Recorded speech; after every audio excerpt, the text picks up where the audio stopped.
retrouvons aujourd'hui dans le nord-ouest du département, à quelques kilomètres de la souterraine, sur la commune de Saint-Priest-la-Feuille. Nous allons faire un grand bond dans le passé pour découvrir un témoin de l'époque préhistorique, le dolmen de la Pierre Folle.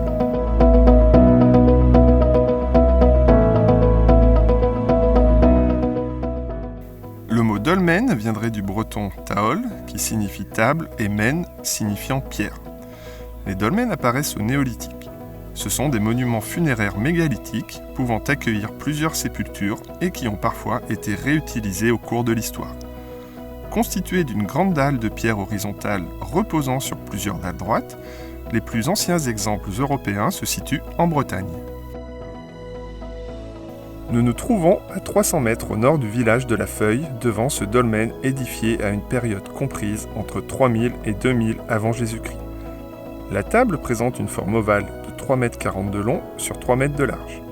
Sa face inférieure est plane, tandis que sa face supérieure est bombée. Son épaisseur varie de 1,10 m à 1,80 m selon les extrémités.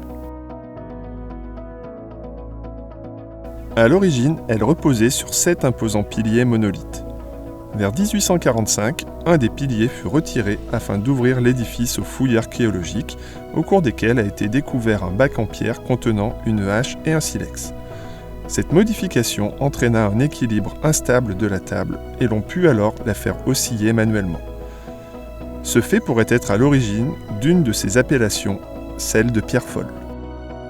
Cette particularité cessa dès lors qu'un second pilier fut enlevé autour de 1937.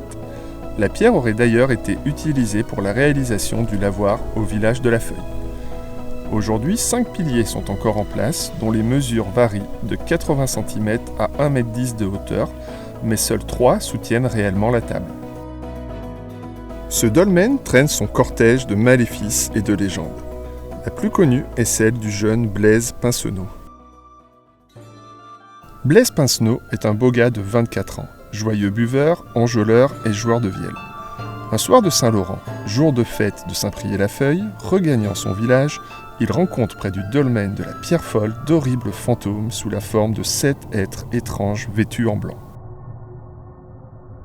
Les fantômes, qui dansent une sarabande autour du dolmen, se transforment bientôt en 7 jeunes filles, belles comme le jour, dont l'une, plus belle encore que ses compagnes, fixe le musicien extasié.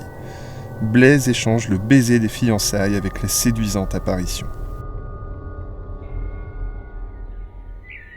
Un peu plus tard au matin, des paysans découvrent Blaise tendant les bras au dolmen. Ils le touchent, mais au contact, le vielleux s'affale sur l'herbe. Son corps est froid et rigide. Depuis, tous les habitants de la contrée prennent bien garde de s'aventurer dans le voisinage de la Pierre Folle après la tombée de la nuit. Car, disent-ils, les vierges nous tueraient comme elles ont tué ce pauvre chéti Blaise Pinsonneau.